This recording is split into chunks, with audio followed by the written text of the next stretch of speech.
இது வரைக்கும் ரஜினி சார் கிட்ட இருந்து ஒரு போஸ்டும் வந்ததே கிடையாது. பாட்டு பாடினதுக்கு அப்புறமா தான் கூட்ட நெரிசல் வந்து தள்ளுமுள்ளு ஏற்பட்டதாகவும் நம்ம மெயின் ஸ்ட்ரீம் மீடியாலாம் விஜய் சார் தான் பண்ணிட்டாருன்றது செந்தில் பாலாஜி அவரோட உருவம் போட்டு தண்ணீர் பாட்டில் வந்து அங்கே இது பண்ணியிருக்காங்க மருத்துவமனையில். 30 பேர் விழாவா இல்லை 30 பேர் விழாவா அப்படின்னு வர கேட்டார். பனையூர் விட்டு வெளியே வாங்க விஜய், பனையூர் விட்டு வெளியே அவர் வெளியே வந்தார். மக்களை சந்திங்க விஜய். இப்போ தான் அவர் அரசியலை கால் எடுத்து வச்சிருக்காரு. அவர் உடனே நசுக்க பார்க்கணும்னு நினைக்கிறது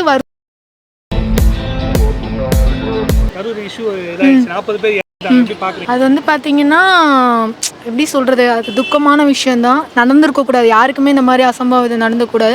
இது வரைக்கும் எந்த ஒரு அரசியல் கூட்டத்துக்கும் இந்த மாதிரி அசம்பாவிதம் வந்து நடந்ததில்லை. ஏன்னா விஜய் அவர்கள் வந்து பார்த்திங்கன்னா ஃபஸ்ட்டு மாநாடு, செகண்ட் மாநாடு ப்ளஸ் வந்து இது அவரோட 6வது சுற்றுப்பயணம். ஸோ இவ்வளோ அவருக்கு மக்கள் கூடுதுன்றப்போ அவருக்கு வந்து போதுமான அந்த மக்களுக்கான பாதுகாப்பு தமிழக அரசும் போலீஸும் கொடுத்துருக்கணும். ப்ளஸ் விஜய் சார் வந்து கொஞ்சம் இயர்லி மார்னிங்காக வந்திருந்தால் கொஞ்சம் நல்லா இருந்திருக்கும். ஆனால் இப்போ ப்ளேம் எல்லாம் விஜய் சார் மேலேயே தூக்கி அந்த குற்றம் எல்லாமே விஜய் சார் தான் செஞ்ச மாதிரி அந்த அம்பை தூக்கி போடுறது ரொம்ப கஷ்டமாக இருக்குது. அது நினைக்கும் போது அந்த பாதிக்கப்பட்ட மக்கள் எப்படி எவ்வளோ கஷ்டப்படுவாங்களோ அதே அளவுக்கு அவரும் கஷ்டப்படுவாருன்றது அவர் நடந்து போன அந்த இதுலேருந்தே தெரியுது. ஸோ அது யாருக்கும் நடக்கக்கூடிய விஷயம்.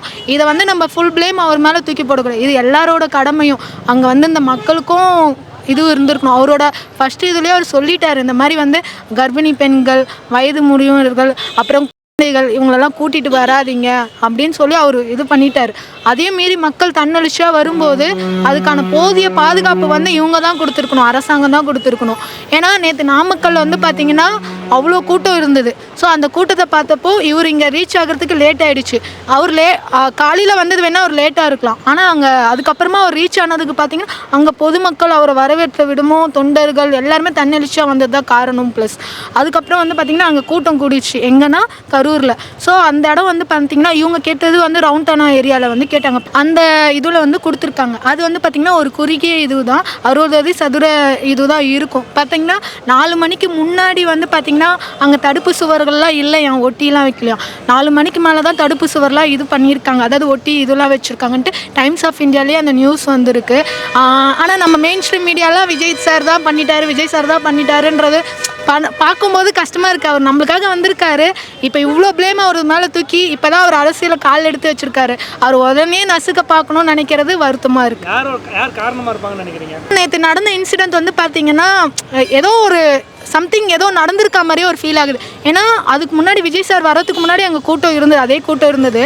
அந்த கூட்டத்தை வந்து போலீஸ் வந்து பாதுகாத்துருக்கணும், அவங்கள வந்து இது பண்ணிக்கணும். விஜய் சார் வந்து வந்தப்போ பின்னாடியே வந்து மக்களும் நிறைய பேர் வந்தாங்கன்னாங்க. அந்த மக்களை தடுப்புக்கு அந்த கேட் மாதிரி போட்டு இது பண்ணியிருக்கணும். விஜய் சாரை மட்டும் அலோவ் பண்ணிட்டு அந்த மக்களை வந்து போலீஸ் தான் பாதுகாத்துருக்கணும். அங்கே வந்து மக்கள் வந்து பார்த்திங்கன்னா 20,000 30,000 மக்கள் மாதிரி தெரியல, ஏதோ 1 லட்சம் 2 லட்சம் மக்கள் கிட்ட. அதாவது ஒரு இடத்துல ஒரு 20,000 பேர் நிற்க வேண்டிய இடத்துல 2 லட்சம் பேர். இப்போ ஆர்சிபி இதில் எப்படி நடந்தோ அந்த மாதிரி இது பண்ண மாதிரி இருக்குது. அது மட்டும் இல்லாமல் உடனே இந்த இன்சிடெண்ட் நடந்தோடனே நம்ம செந்தில் பாலாஜி அவர்கள் வந்து பார்த்திங்கன்னா உடனே மருத்துவமனைக்கு 8 மணிக்கு போய்ட்றாரு. அதுக்கப்புறம் பார்த்திங்கன்னா நம்ம அன்பில் மகேஷ் அவர் வந்து பார்த்திங்கன்னா அமைச்சர், அவரும் வந்து உடனே மருத்துவமனைக்கு போய்ட்றாரு. அப்புறம் நம்ம முதலமைச்சர் அவர்கள் வந்து பார்த்திங்கன்னா உடனே வந்து ட்விட்டரில் போஸ்ட் போடுறாங்க. அதுக்கப்புறம் வந்து உடனே பாதிக்கப்பட்ட மக்களுக்கு 10 லட்சம் நிவாரண நிதி உடனே துரிதமாக போய் செயல்படுங்கன்னு சொல்கிறாங்க. மக்களுக்கு துரிதமாக செயல்படுறது தப்பு இல்லை. அதே மாதிரி அவ்வளோ கூட்டத்தில் இவங்க எப்படி ரீச் ஆனாங்க அப்படின்றது எனக்கு தெரியல. அங்கே இருக்க மீடியாவில் இருக்கவங்களும் எப்படி அவ்வளோ சீக்கிரத்தில் போயிட்டு அந்த ஹாஸ்பிட்டலில் ரீச் ஆனாங்கன்றது தெரியல. அதுக்கப்புறம் பார்த்திங்கன்னா ரஜினி சார் கிட்ட இது வரைக்கும் ரஜினி சார் கிட்டேருந்து ஒரு போஸ்ட்டும் வந்ததே கிடையாது. ஆனால் பார்த்திங்கன்னா இதுக்கு அந்த கள்ளக்குறிச்சியில் 63 பேர் செத்தாங்க, அதுக்கு ரஜினி சார் கிட்டேருந்து போஸ்ட் இல்லை. கமல் சார் கிட்டேருந்து உடனே அறிக்கை வருது. எல்லாரும் விஜய் மேலே ப்ளேம் போடுற மாதிரிலாம். ஆனால் அவங்க வந்து ஒரு ட்வீட் போடுறாங்க. அந்த ட்வீட் வந்து போடுறது எப்படி இருக்குன்னா இன்னும் பீதியை கலப்புற மாதிரி தான் இருக்குது. ப்ளஸ் வந்து அவங்க அது கூடயே சேர்ந்து சொல்லிடணும், இந்த நேரத்தில் நாங்கள் தமிழக விஜய் அவருக்கும் நாங்கள் ஆதரவாக இருக்கோம், இவர் இந்த அடுத்த கட்ட இதில் வந்து இதை சரி பண்ணணும், இது அவர் மேலேயே வந்துடக்கூடாதுன்னு அவர் சொல்லணும். அவங்க கூட இருக்க சினிமா துறையில் இருக்கவங்க சொல்லணும். பார்த்திங்கன்னா கார்த்தியிலேருந்து எல்லாருமே போஸ்ட் போட்டுகிட்டே இருக்காங்க. அதே மாதிரி நம்ம துணை முதலமைச்சர் துபாய் போனார், துபாயிலேருந்து உடனே வந்துட்டு மறுபடியும் துபாய் போயிட்டார். இதெல்லாம் உடனே துரிதமாக நடைபெற்றிருக்கு.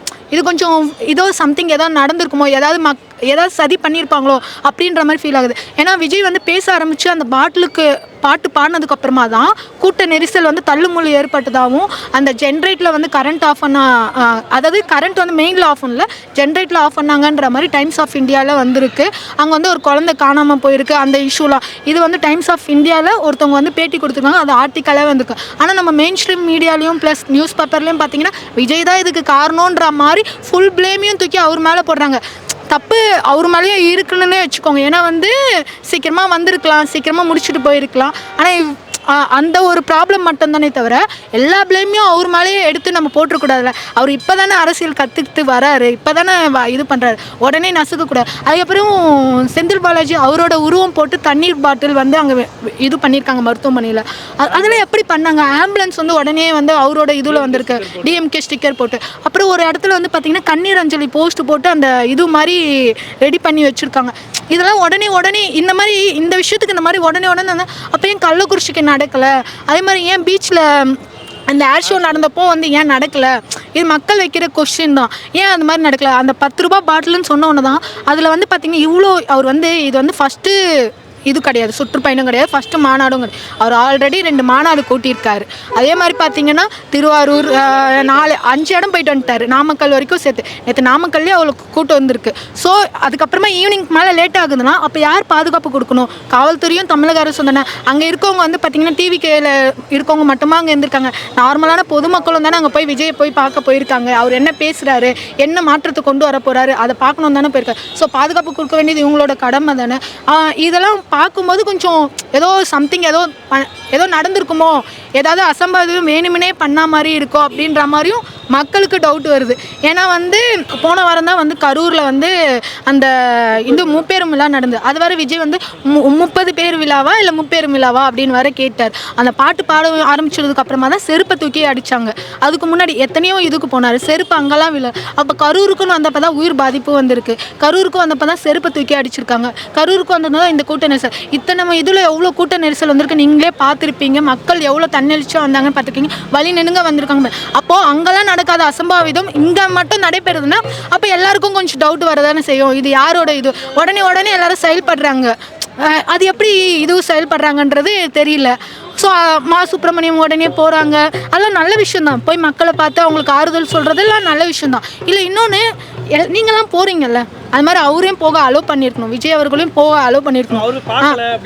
ஆனால் அது வந்து பார்த்திங்கன்னா அவர் கேட்டிருக்காங்க, அவங்களோட தரப்புலேருந்து கேட்டிருக்காங்க, நாங்கள் போய் பாதிக்கப்பட்ட மக்கள் இது பண்ணணும். அவர் 1/2 hour அங்கே வெயிட் பண்ணியிருப்பாங்க. ஆனால் அவங்க தான் வந்து அனுமதி கொடுக்கல, இங்கே இருந்தீங்கன்னா பிரச்சனை ஏற்படும் அப்படின்னு சொல்லியிருக்காங்க. இது எப்படி இருக்குன்னா அவர் அனுப்பிச்சி விட்டுடுறாங்க. ஃபஸ்ட்டு என்ன சொன்னாங்கன்னா பனையூர் விட்டு வெளியே வாங்க விஜய், பனையூர் விட்டு வெளியே. அவர் வெளியே வந்தார், மக்களை சந்திங்க விஜய், மக்கள் குறையில கேளுங்க, வீட்டிலேருந்தே பாலிடிக்ஸ் பண்ணிங்களா, ஒர்க் ஃப்ரம் பாலிடிக்ஸ் போதுமா அப்படிலாம் சொல்லி கிண்டல் பண்ணாங்க. அதனால தான் அவர் மக்களை சந்திக்க வந்தார். மக்களை சந்திச்சு இவனால் தான் இப்போ பாவி மக்கள் இத்தனை பேர் செஞ்சாங்கன்னு இப்போ ப்ளேம் போடுறாங்க. சரின்னு சொல்லிட்டு அவர் என்ன பண்ணார், அங்கேயும் இருந்து போய் அந்த மருத்துவமனைக்கு போய் சேர்ந்தா அங்கேயே கூட யாரோ ஒரு தீய சக்திகள் கூட செருப்பை தூக்கி அடிக்கிற பொதுமக்கள் தான் அடிச்சாங்க அப்படின்ற மாதிரியும் இது பண்ணுவாங்க. விஜயை கூட தாக்கி இருக்கலாம். அதுக்கப்புறம் வந்து பார்த்தீங்கன்னா அங்கே கூட்ட நெரிசல் அகைன் ஏற்பட்டு அங்கே மறுபடியும் ஒரு அசம்பாவிதம் நடந்திருக்கலாம்.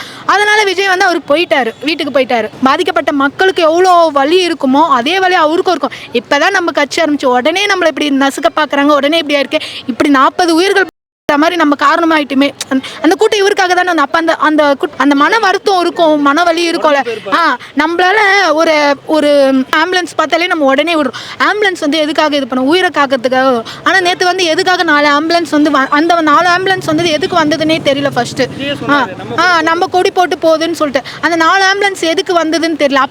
அப்போல்லாம் வந்து பிரச்சனை இருப்பல. விஜய் பேச ஆரம்பிச்சு அந்த 10 ரூபான்னு பாட்டு பாடணும் ஆரம்பிச்சதுக்கு அப்புறமா தான் ப்ராப்ளம் அங்கே ஸ்டார்ட் ஆயிருக்கு. ஸோ ஏதோ சம்திங் ராங்ன்ற மாதிரி இருக்குது. அது மாதிரி இப்போ விஜய் வந்து அவங்க அலோவ் பண்ணலை. ஸோ அது வந்து மக்களுக்கு தெரியணும். இது மாதிரி வந்து ஏன் அவர் எல்லாரும் போய் பார்க்குறாங்க, அண்ணாமலை அவர்கள் பார்க்குறாங்க, அதுக்கப்புறம் சீமான் அவர்கள் போய் பார்க்குறாங்க, எல்லா கட்சி தலைவர்களும் பார்க்குறாங்க. விஜயும் ஒரு கட்சி தலைவர் தான். அவர் போய் பார்க்கணுன்னா அவருக்கான போதுமான பாதுகாப்பு யார் கொடுக்கணும்? இப்போ அவர் போகிறனால ப்ராப்ளம் ஆகிடுதுன்றீங்க, அப்போ அவருக்கான போதுமான பாதுகாப்பு கொடுக்கணும், இது பண்ணணும். ஸோ இதை வந்து அவர் முடக்கிறதுக்கான வழியாக இதுக்கு உரிய விசாரணை நடைபெற்று சிபிஐ கிட்ட போய் இதுக்கான தக்க இது. ஏன்னா தப்பு செஞ்சவன் ரொம்ப நாள் வந்து நல்லா இருக்க முடியும். இன்றைக்கி வேணால் நல்லா இருக்கலாம், ஆனால் கண்டிப்பாக அதுக்கான கர்மான்னு ஒன்று இருக்கும்ல, அதுக்கான இது இருக்கும். இது வந்து இயற்கையாக நடந்த ஆபத்து, அதாவது அந்த கூட்டத்தினால ஏற்பட்ட இதுவா இல்லை யாராவது இது பண்ணி ஏற்பட்டதான்றது, சதி திட்டமான்றது தெரியல. அதுக்கு எல்லாமே காலம்தான் பதில் சொல்லும். இது வந்து விஜய்க்கு முடிவு காலம் கிடையாது. இதுக்கப்புறம் தான் அவர் இன்னும் அரசியல் கற்றுக்கணும், அவரை இன்னும் இது பண்ண ஆரம்பிப்பாங்க. இதுதான் ஸ்டார்டிங் ஸ்டேஜ். ஸோ அவர் இதுலேருந்து ஒரு நல்ல லெசன் கற்றுக்கணும். ப்ளஸ் அவங்களோட தொண்டர்களும் அதுக்கு அவருக்கு ஒத்துழைக்கணும்.